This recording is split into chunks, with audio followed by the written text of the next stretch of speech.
Hi friends, ಎಲ್ಲರಿಗೂ ಸುಸ್ವಾಗತ. ಇವತ್ತು ನಾನು ಮೆಂತ್ಯ ಸೊಪ್ಪು ಮತ್ತು ಹಸಿ ಬಟಾಣಿ ಯೂಸ್ ಮಾಡಿಕೊಂಡು ಒಂದು ಪಲಾವ್ ಮಾಡ್ತಾಯಿದ್ದೀನಿ. ಬನ್ನಿ ಆ ರೆಸಿಪಿನ ನೋಡೋಣ. ನಾನಿಲ್ಲಿ ಮೊದಲಿಗೆ ಒಂದು ಮಿಕ್ಸಿ ಜಾರ್ಗೆ ಒಂದು 1/4 ಕಪ್ನಷ್ಟು ತೆಂಗಿನ ತುರಿ, ಹಾಗೆ ಒಂದು 4ರಿಂದ 5 ಹಸಿಮೆಣಸು, ಸ್ವಲ್ಪ ಕೊತ್ತಂಬರಿ ಸೊಪ್ಪು ಹಾಕ್ಕೊಳ್ತಾ ಇದ್ದೀನಿ. ನಂತರ ಈಗ ಒಂದು 1/4 ಟೀ ಸ್ಪೂನ್ನಷ್ಟು ಸೋಂಪು ಹಾಕ್ಕೊಳ್ಳೋಣ. ಒಂದು ಸಣ್ಣ ಪೀಸು ಚಕ್ಕೆ ಹಾಕ್ಕೊಳ್ತಾ ಇದ್ದೀನಿ. ಹಾಗೆ ಒಂದು 3 ಲವಂಗ ಹಾಕ್ಕೊಳ್ಳೋಣ.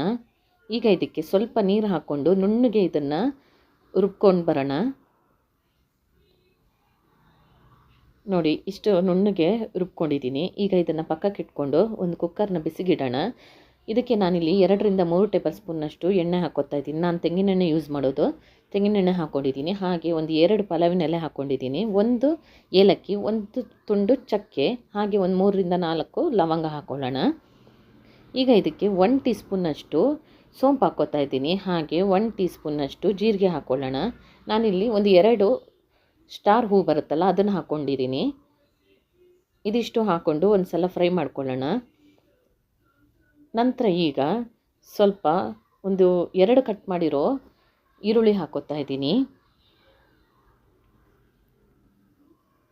ಈರುಳ್ಳಿ ಹಾಕ್ಕೊಂಡು ಚೆನ್ನಾಗಿ ಒಂದು ಸಲ ಫ್ರೈ ಮಾಡೋಣ. ಒಂದು 2ರಿಂದ 3 ನಿಮಿಷ ಫ್ರೈ ಮಾಡ್ಕೊಳ್ಳೋಣ. ನಂತರ ಇದಕ್ಕೆ 1 ಟೇಬಲ್ ಸ್ಪೂನ್ನಷ್ಟು ಕಸೂರಿ ಮೇಥಿನ ಹಾಕ್ಕೊತಾ ಇದ್ದೀನಿ.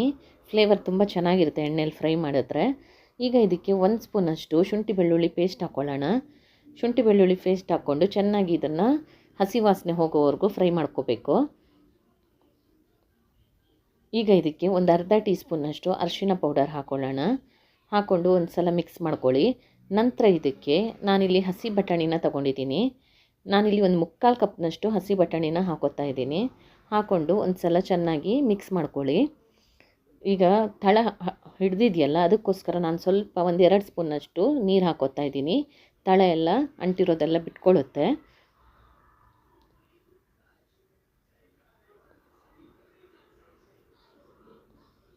ಈಗ ಒಂದು 2 ನಿಮಿಷ ಫ್ರೈ ಮಾಡ್ಕೊಂಡ ನಂತರ ನಾನಿಲ್ಲಿ 2 ಟೊಮೊಟೊನ ಕಟ್ ಮಾಡಿರೋದನ್ನು ಹಾಕ್ಕೊತಾ ಇದ್ದೀನಿ. ಹಾಕ್ಕೊಂಡು ಚೆನ್ನಾಗಿ ಒಂದು ಸಲ ಮಿಕ್ಸ್ ಮಾಡ್ಕೊಳ್ಳಿ. ಈಗ ಇದಕ್ಕೆ ರುಚಿಗೆ ಬೇಕಾದಷ್ಟು ಉಪ್ಪು ಹಾಕ್ಕೊಳ್ಳೋಣ. ಹಾಕ್ಕೊಂಡು ಚೆನ್ನಾಗಿ ಮಿಕ್ಸ್ ಮಾಡ್ಕೊಳ್ಳಿ. ಟೊಮೊಟೊ ಎಲ್ಲ ಸಾಫ್ಟ್ ಆಗುತ್ತೆ ಉಪ್ಪು ಹಾಕ್ಕೊಂಡು ಮಿಕ್ಸ್ ಮಾಡಿಕೊಂಡ್ರೆ. ಒಂದು 5 ನಿಮಿಷ ಇದನ್ನು ಬೇಯಿಸಿದ ನಂತರ ನಾನಿಲ್ಲಿ ಅರ್ಧ ಕಟ್ಟಷ್ಟು ಮೆಂತ್ಯ ಸೊಪ್ಪು ತೊಗೊಂಡಿದ್ದೀನಿ. ಅದನ್ನು ಸಣ್ಣಗೆ ಕಟ್ ಮಾಡಿ ಹಾಕ್ಕೊಳ್ತಾ ಇದ್ದೀನಿ. ನಾನಿಲ್ಲಿ ಮೆಂತ್ಯ ಸೊಪ್ಪನ್ನ ಮೊದಲಿಗೆ ಕಟ್ ಮಾಡೋದಕ್ಕಿಂತ ಮೊದಲಿಗೆ ಒಂದು 10 ನಿಮಿಷ ಉಪ್ಪಿನ ನೀರಲ್ಲಿ ಹಾಕಿಟ್ಟಿದ್ದೆ. ಸ್ವಲ್ಪ ಕಹಿ ಬಿಡುತ್ತೆ ಉಪ್ಪಿನ ನೀರಲ್ಲಿ ಹಾಕಿಟ್ರೆ.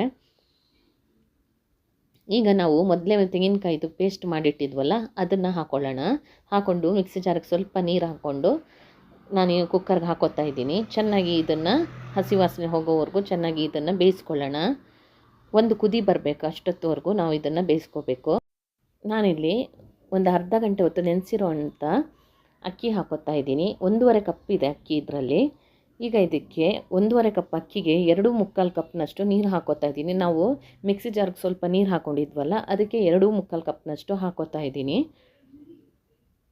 ಇದನ್ನು ಒಂದು ಸಲ ಚೆನ್ನಾಗಿ ಮಿಕ್ಸ್ ಮಾಡಿ ಮುಚ್ಚಳ ಮುಚ್ಚಿ ಒಂದು 2 ವಿಶಿಲ್ ಮಾಡಿಸಿದ್ರೆ ತುಂಬಾ ಸಾಫ್ಟಾಗಿರೋ ಮೆಂತ್ಯ ಸೊಪ್ಪಿನ ಪಲಾವ್ ರೆಡಿ ಆಗುತ್ತೆ. ನೋಡಿ, ಈಗ ಓಪನ್ ಮಾಡಿಬಿಟ್ಟು ನೋಡೋಣ. ನೋಡಿ, ತುಂಬಾ ಉದುರುದ್ರಾಗಿ ರೆಡಿಯಾಗಿದೆ ಮೆಂತ್ಯ ಸೊಪ್ಪಿನ ಪಲಾವು. ಇದನ್ನು ನೀವು ರಾಯ್ತಾ ಜೊತೆ ಸರ್ವ್ ಮಾಡ್ಬೋದು. ನಾನಿಲ್ಲಿ ಏನು ಮೊಸರು ಬಜ್ಜಿ ಏನು ಮಾಡಿಲ್ಲ, ಸಿಂಪಲ್ಲಾಗಿ ಪಲಾವನ್ನ ಸರ್ವ್ ಮಾಡ್ತಾಯಿದ್ದೀನಿ. ಇದೇ ರೀತಿ ನೀವು ಟ್ರೈ ಮಾಡಿ ಈ ರೆಸಿಪಿನ. ಈ ರೆಸಿಪಿ ನಿಮಗೆಲ್ಲ ಇಷ್ಟ ಆಗಿದೆ ಅಂತೇಳಿ ತಿಳ್ಕೊಂಡಿದ್ದೀನಿ. ಈ ರೆಸಿಪಿ ನಿಮ್ಗೆ ಇಷ್ಟ ಆಗಿದ್ದಲ್ಲಿ ಲೈಕ್ ಮಾಡಿ, ಶೇರ್ ಮಾಡಿ, ಹಾಗೆ ನಮ್ಮ ಚಾನಲ್ನ ಸಬ್ಸ್ಕ್ರೈಬ್ ಮಾಡಿ. Thank you for watching.